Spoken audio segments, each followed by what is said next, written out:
Muy buenas noches, señores y señores. Bienvenidos al desarrollo de la presente clase correspondiente a la materia de inglés. Bienvenidos a cada uno de ustedes. Buenas noches, licenciado. ¿Cómo están? Muy Buenas buenas noches, noches. licenciado.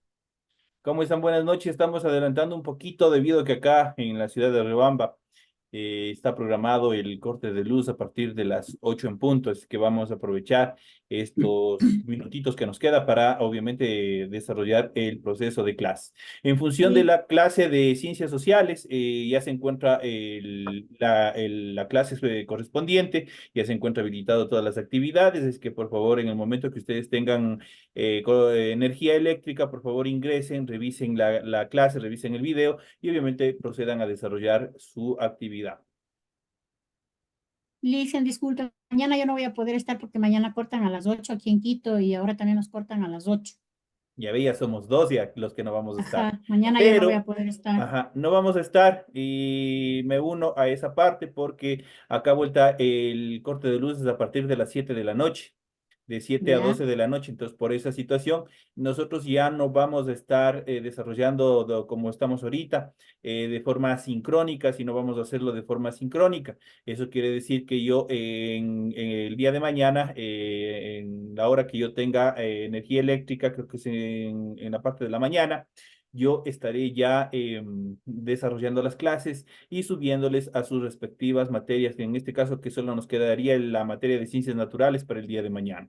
Entonces, sí. eso en función de las actividades. Entonces, estar pendientes porque el material obviamente siempre va a estar, voy a tratar de que todo el material esté a tiempo para que ustedes también no tengan ningún tipo de dificultad. Ustedes ven lo ventajoso que es, por ejemplo, que les abra desde el día lunes, hay veces que está desde el día domingo mismo abierta las siguientes asignaturas de la semana para que ustedes traten de revisar y adelantar tareas, teniendo en cuenta que no son muy difíciles, muy complicadas las tareas. Ok, licenciado. Entonces, dentro de estas características y de las funciones que vamos viendo, vamos a iniciar el desarrollo de la presente actividad correspondientes a la materia de inglés. Estamos ya en la unidad número 8 en la tarea o la unidad, o perdón, el subtema número 3. Y obviamente ustedes en pantalla tienen el formato para recursos de aprendizaje de tarea. Estamos en la asignatura de inglés, en la unidad 8 correspondiente a gramática. Vamos a ver el subtema 3 correspondiente a los adjetivos distributivos, que son fundamentales que tenemos que identificarlos y reconocerlos en una oración y cuál es su funcionamiento. Tienen ustedes el tipo de tarea, tienen el objetivo de tarea y a continuación tienen las instrucciones para el desarrollo de la presente actividad. Recuerden que el trabajo es individual, deben leer el compendio de la unidad 8, tema número 3, pueden ampliar su información sobre el mismo tema con otras bibliografías necesarias. Eso quiere decir que pueden consultar un poco más. ¿Qué es lo que tienen que hacer como tarea para la presente semana? Dice, desarrolla las siguientes actividades, contesta las siguientes preguntas. La primera dice, usamos los adjetivos distributivos en inglés para referirnos a. Ahí ustedes tienen que completar, obviamente, en español. ¿Para qué usamos los adjetivos distributivos? Ahí lo ponen ustedes. La siguiente dice, mencione cuándo utilizamos every. Igual ustedes, de acuerdo a las reglas gramaticales, ustedes tienen que mencionar cuándo yo utilizo, en este caso, el adjetivo distributivo every. Eso en esta característica. A continuación dice la siguiente pregunta, ¿cuándo usamos los adjetivos posesivos? Mencione dos reglas con un ejemplo cada uno. Obviamente las reglas van a estar en español, pero ya saben, los ejemplos van a estar tanto en español, pero también en inglés. Esa es la característica. La siguiente pregunta dice, los adjetivos posesivos son, ahí tienen que ir enumerando cada uno de ellos, tanto en español como en inglés.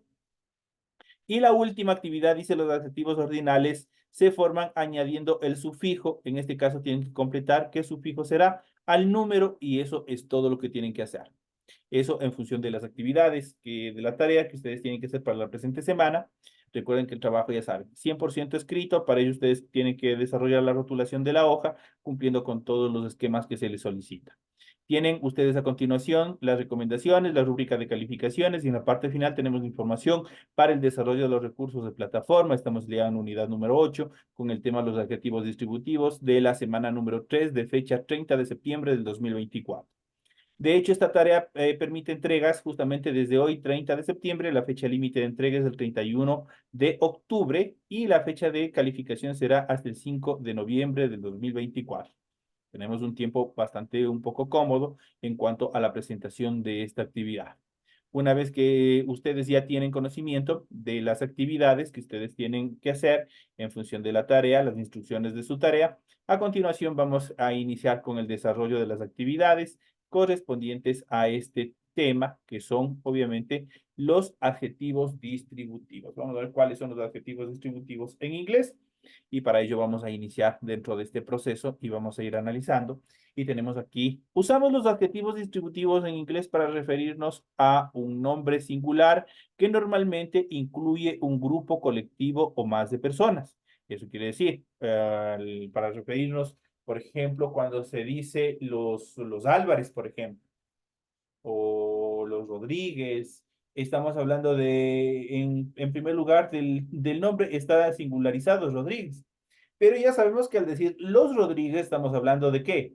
De un grupo, de un colectivo de personas, ¿no es cierto? Entonces, un grupo de personas. Esto es lo que hacen los adjetivos distributivos. Tratan de determinar el singular, pero normalmente dentro de un grupo que abarcan muchas personas o muchos objetos. Es lo que hace los adjetivos distributivos. Y dentro de ellos tenemos el primer adjetivo distributivo, en este caso, que es each.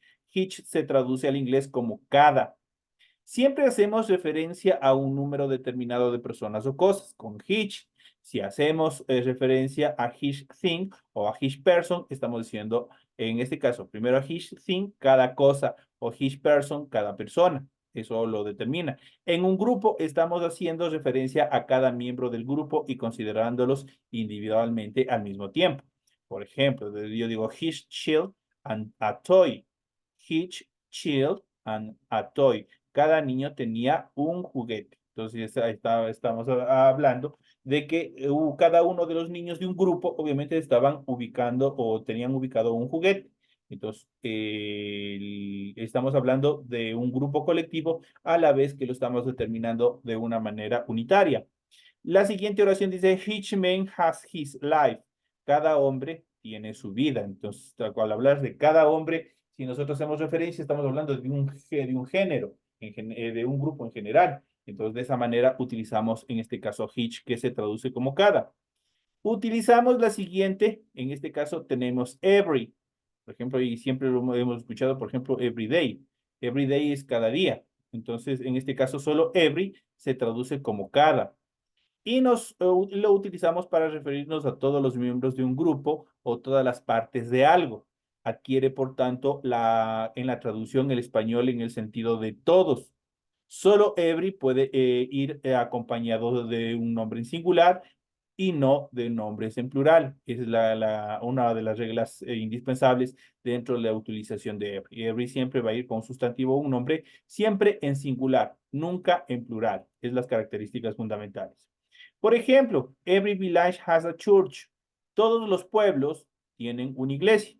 Estoy hablando en general de todos, muchos, que tienen un solo objeto. En este caso, una iglesia. Entonces, ahí estamos utilizando every en relación de todos. Every village has a church. La siguiente, every man know it. Todos los hombres lo saben. Entonces ya algo que sepan, pero obviamente eso es de conocimiento general en relación a los hombres. I go to the cinema every week. Y obviamente siempre, tanto estos adjetivos distributivos siempre van a estar antes de un sustantivo al cual lo vayan a referir. Esa es la estructura principal. Por ejemplo, tenemos I go to the cinema every week. Dice, voy al cine todas las semanas. Entonces ahí tenemos este every que determina todas, en qué frecuencia está haciendo una actividad. Entonces, al mismo tiempo, estamos hablando de algo en singular, en este caso que es del cine, ¿no es cierto? Cinem. ¿Qué es lo que hace y con qué frecuencia va? Todas en función de qué, de semanas. Eso en cuanto a la utilización de every, vamos a ver un poco en relación de hater. Hater es otro de los adjetivos distributivos. Hater implica una elección entre dos personas o cosas y puede tener varios significados dependiendo de la ubicación de donde se encuentra en la oración. Por ejemplo, cuando se encuentra en primer lugar, hater, antes o incluso de en este caso de of, que es una preposición, vamos a ver, hater of the chair will do. Cualquiera de las sillas servirá. ¿Qué es lo que está haciendo? Haciendo una elección entre dos objetos entre dos sillas. Entonces ahí estamos hater. Vamos a ver la siguiente. Tenemos there were cars parked on either side of the street. Había coches aparcados en ambos lados de la calle. Ahí está indicando en este caso hater dónde estaban ubicados. Entonces en relación de una calle. En la calle había, dice, coches aparcados en ambos lados de la calle. Tenemos la siguiente estructura, dice, I can't find either pencil. No encuentro ninguno de los dos lápices. Volvemos a hacer una elección. Entonces, aquí estamos volviendo a hacer una elección o buscando entre dos objetos, en este caso, entre dos lápices. Igual lo hacemos acá, hater, black or white.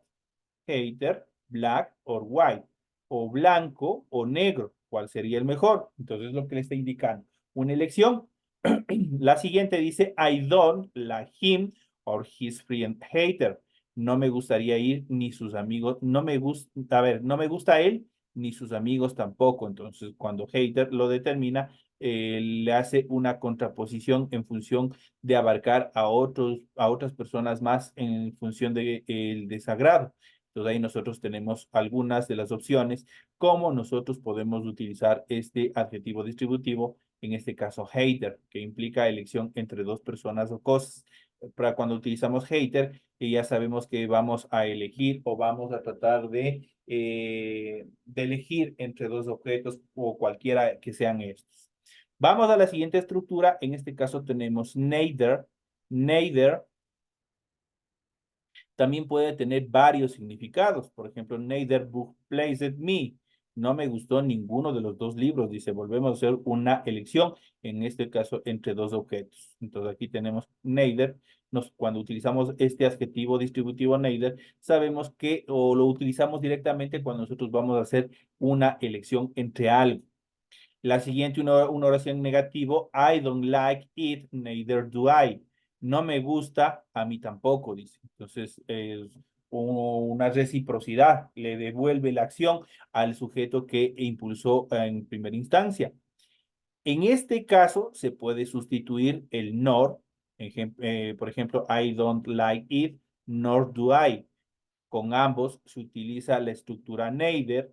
En este caso puede ser neither o pueden utilizar nor más un verbo auxiliar o puede también ser un verbo modal y por último un sujeto o un sustantivo. Esas son la estructura que deben tener las oraciones cuando usamos la determinación o el adjetivo distributivo neither.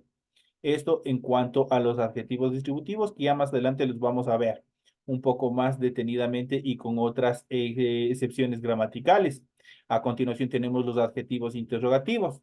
¿Qué es lo que hacen los adjetivos interrogativos? Al igual que, como su nombre ya lo indica, se realiza una pregunta, una question. Una question es una pregunta. Los adjetivos interrogativos vamos a ver cuáles son. Y obviamente son estructuras parecidas a las question word, a las preguntas generales. Por ejemplo, iniciamos con what. What se traduce al español como qué o cuál. Utilizamos what cuando preguntamos por información específica sobre lo que queremos conocer, algo en particular. Por ejemplo, what is your name? What is your telephone number? Ahí estamos preguntando, ¿no es cierto? ¿Cuál es tu nombre? ¿Cuál es tu número telefónico? Lo podemos utilizar de esa manera. What time is it? Cuando ya habíamos visto las horas, ahí lo utilizamos el what. What time is it? ¿Qué hora es? What is a telephone number? Como les había dicho, ¿cuál es el número telefónico? Eso en cuanto a la utilización de what. Mientras que which se traduce al español como cuál. Usamos which en preguntas en las cuales hay dos o más posibilidades o posibles respuestas o también alternativas. Perdón.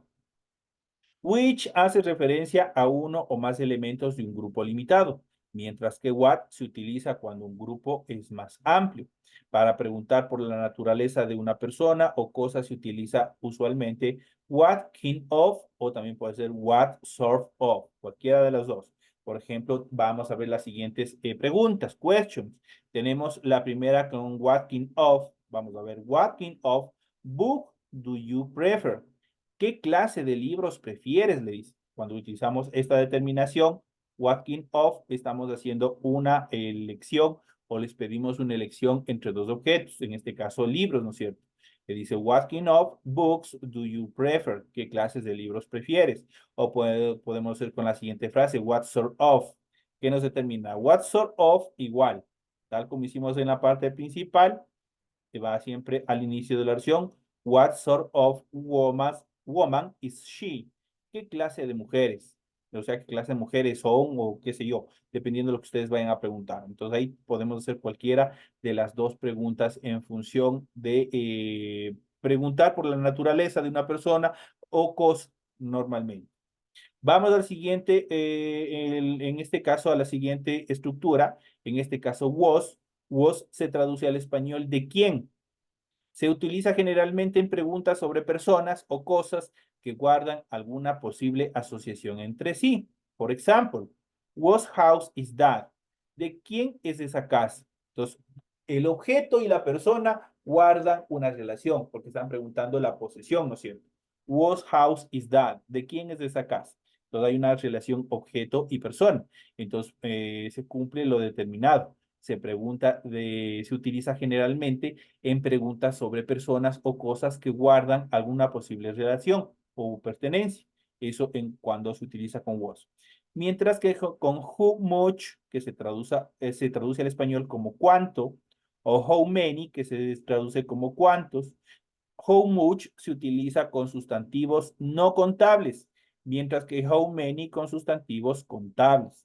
Ya sabemos que los sustantivos no contables son los que no podemos en sí, como su nombre lo dice, no contar. Por ejemplo, el aire, el agua, el azúcar, el amor, la ira, todo eso son, en nuestro idioma igual vienen siendo abstractos. Nos afectan, pero nosotros no los podemos ver y no los podemos contar. Mientras que cuando hablamos de sustantivos contables son todo lo que podemos contar, casas, autos, zapatos, qué sé yo, todo lo que podemos ver y también podemos contar.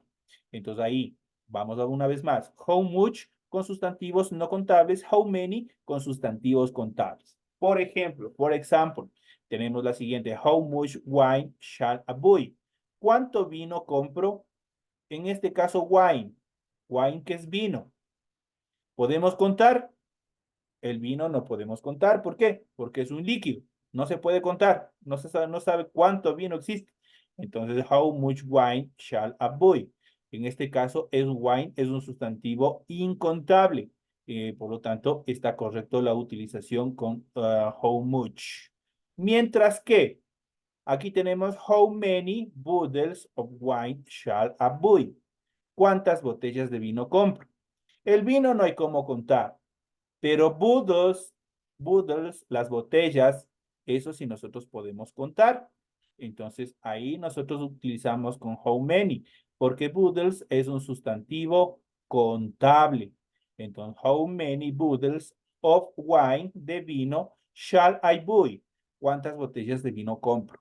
Entonces ahí tenemos las dos determinaciones. El uno, how much, cuando se utiliza con sustantivos incontables, y how many cuando se utiliza con sustantivos contables. En cuanto a los adjetivos numéricos o numerales, los adjetivos numéricos o numerales cuantifican al sustantivo de manera precisa. Podemos dividirlos básicamente en cardinales. ¿Cuáles son los cardinales? Todos los números del 1 al infinito. 1, 2, 3, 4, 5, 6, 7, 8, 9, 10, 11, 12, 13, 14 y así sucesivamente hasta el infinito.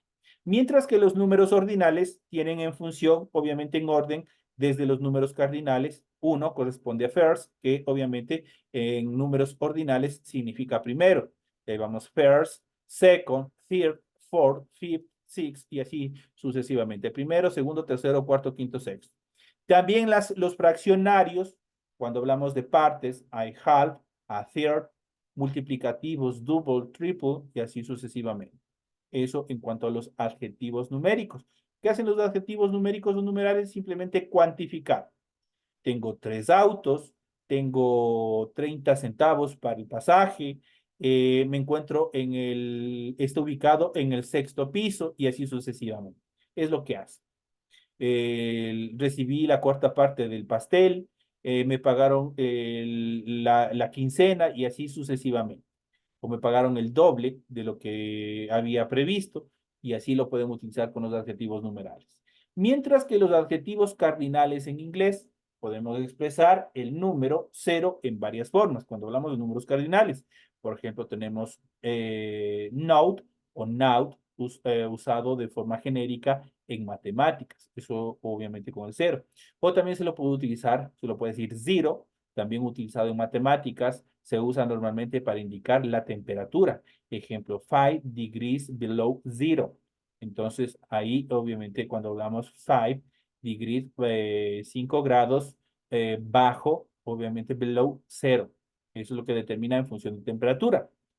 O, pronunciado como who, se usa genéricamente para indicar el número de teléfono de tarjetas de crédito, pasaportes, entre otros datos que se encuentren utilizados dentro de una tarjeta.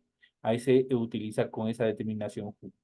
En cambio, nil, todos hacen referencia al número cero, todos estos que hemos visto hacen referencia al número cero. En este caso, nil, usado generalmente para indicar resultados de algún encuentro deportivo, como el fútbol, el rugby, cualquier que lleve contabilidad.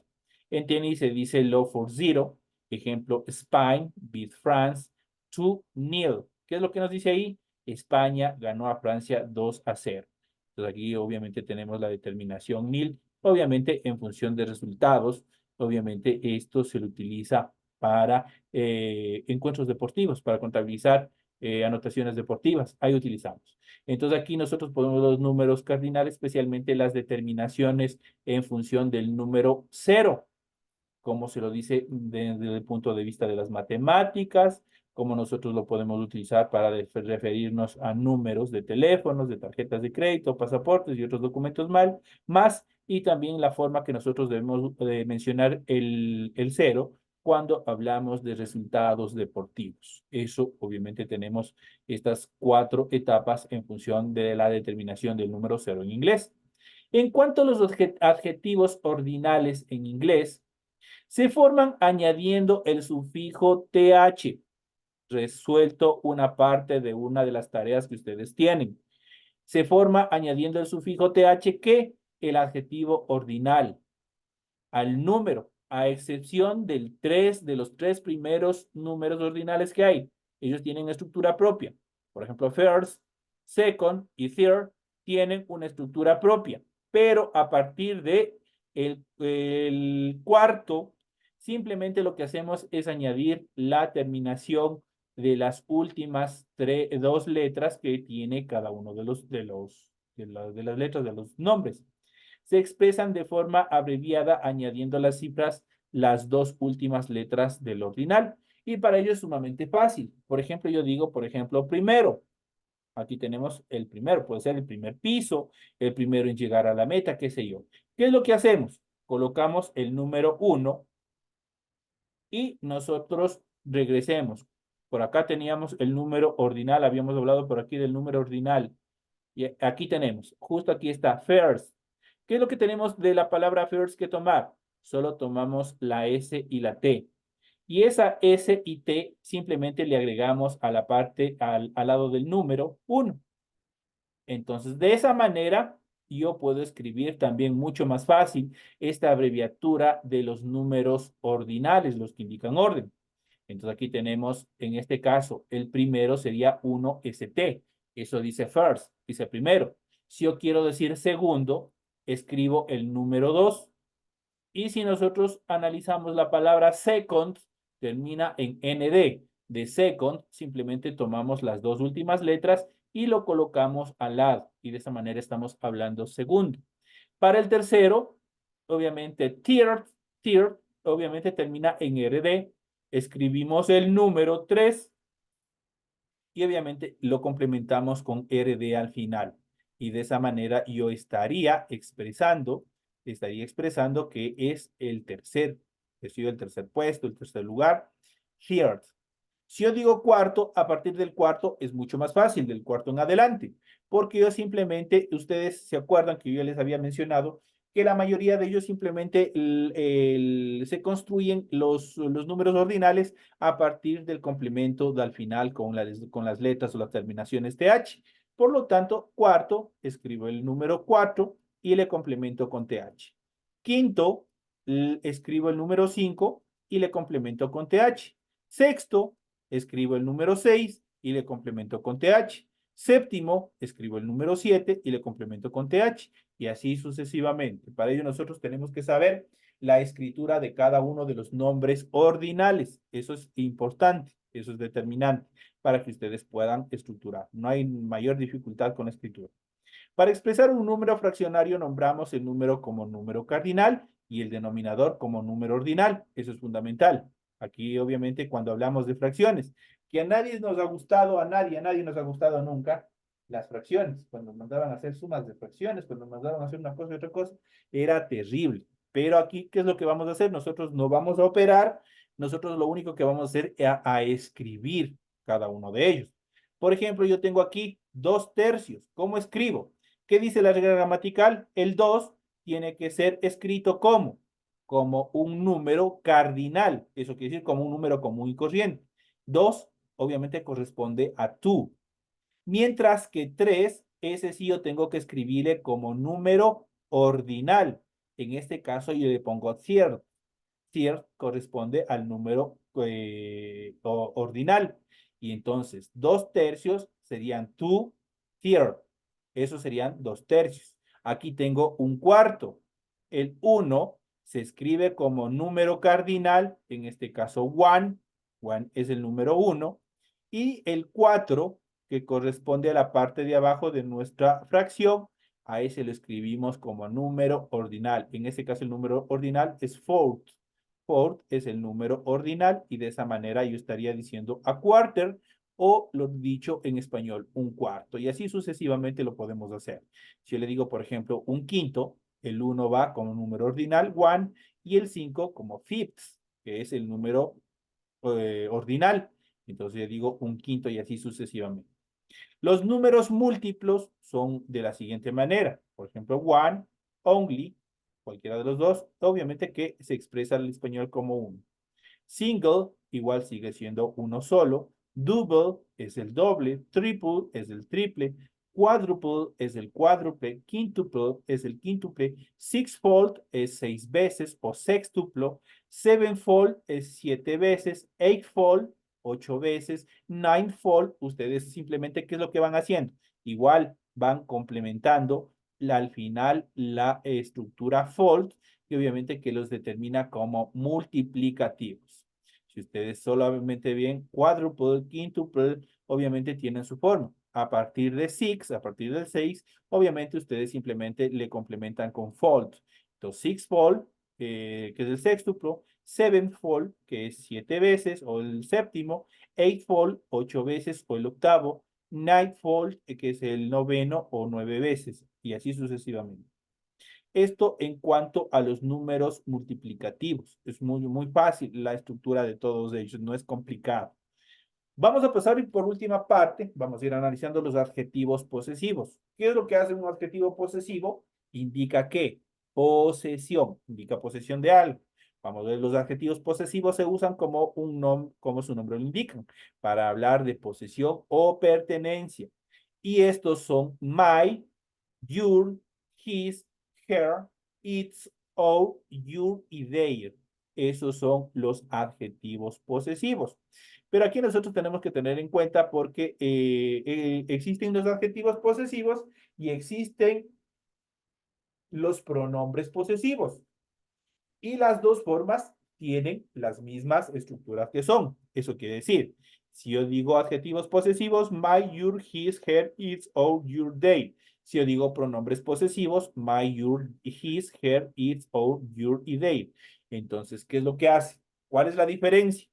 La diferencia que es un adjetivo posesivo describe. ¿Qué es lo que hace un adjetivo en general? Describe al sustantivo. Mientras que un pronombre posesivo solo es un pronombre, sustituye a un nombre, no hace nada más dentro de la oración. Esa es la diferencia entre un adjetivo posesivo y un pronombre posesivo. Así es que siempre acompañan a un sustantivo, es otra característica de los pronombres posesivos. Lo que los diferencia de los pronombres posesivos, eso es, vamos a ver en la siguiente parte para que no se puedan confundir.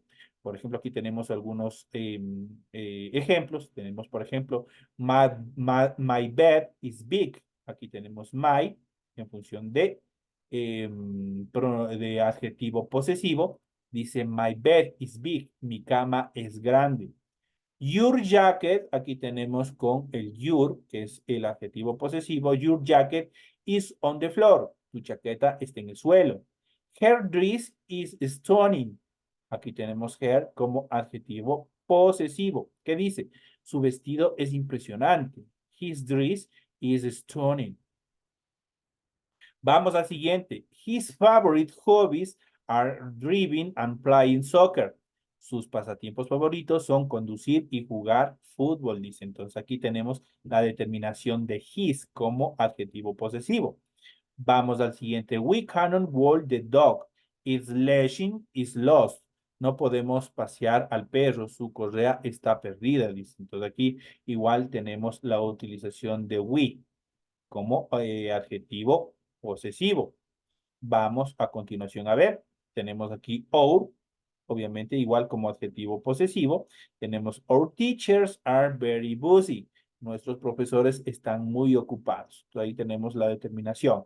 Tenemos we teachers are very busy. Nuestros profesores están muy ocupados. Your, obviamente como pronombre posesivo, va como adjetivo posesivo, vamos a ver. Your exams are corrected. Vuestros o sus exámenes están corregidos. Entonces, ahí obviamente lo tienen. Y por último tenemos their como adjetivo posesivo. Dice their names. Esta característica de their, obviamente que corresponde a ellos, está pluralizado, por lo tanto el sustantivo que lo precede también tiene que estar pluralizado. Lo mismo sucede con your, exams, con our, teachers, están pluralizados, porque estos pertenecen a la primera, segunda y tercera persona de la conjugación. En esto en plural. Por ejemplo, dice, their names were writing on the board.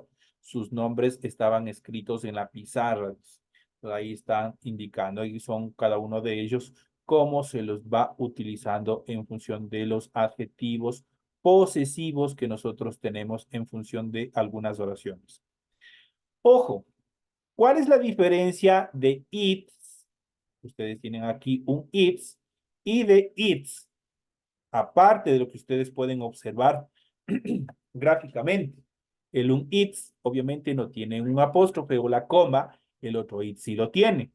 Son estas palabras, se las considera como homófonas. Mucha gente se confunde. El primero es un adjetivo posesivo, que se traduce como su, eso el it sin coma, es un adjetivo posesivo. Mientras que el segundo es una contracción del it is, del pronombre personal y del verbo to be. Eso, obviamente, el its que tiene la coma. A tener muy en cuenta, como todos los adjetivos van delante siempre de un sustantivo. Por ejemplo, my bike, posesivos, posesión. Entonces es un adjetivo posesivo, my bike. Solo se usan en singular, por ejemplo, our friends like to drink tea. Nada de our friends, no, solamente our friends. No se pueden, los adjetivos posesivos no se pueden pluralizar.